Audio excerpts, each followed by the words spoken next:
Mga kapuso storage facility sa isa ka poultry farm sa Cabanatuan, Iloilo na sunog.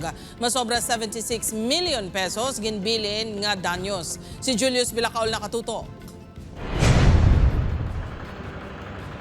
Makitan sa video ang madamol nga aso nagikan sa isa ka estruktura. Iniya nagikan sa kalayo nga nagatupok sa sulod sa isa ka poultry storage facility sa barangay Tuyan, Cabanatuan, Iloilo.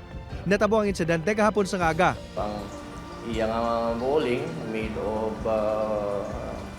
plastics ang insulation niya. The same as sa sailing, kag ang talom, ang yamating is made of plastic. Ang insidente ang naglabot sa third alarm bangod nangin panghangkat ang pagpalong sang kalayo sa sulod sa facility. Wala na sang sulod ang storage facility bangod sang nahaon na nga semana sa Marso. Naka-harvest na sa mga manok ang tagdumalahan. Apang base sa manual sang BFP, nagdangat sa gihapon sa 76.7 million pesos ang kahalitan nga gindulot sang kalayo sa nasunog nga estruktura. Padayon pa ang investigasyon sa gintunaan sini. Ang samples nga nakuha sa BFP ginpadala na sa Arson Laboratory.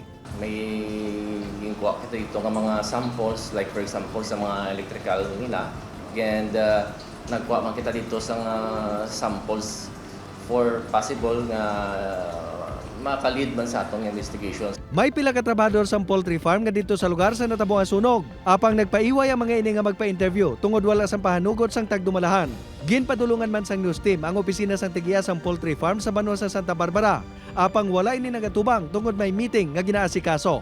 Upod kay Cirilo Rendoque, Julius Bilacaol. 1. Western Visayas.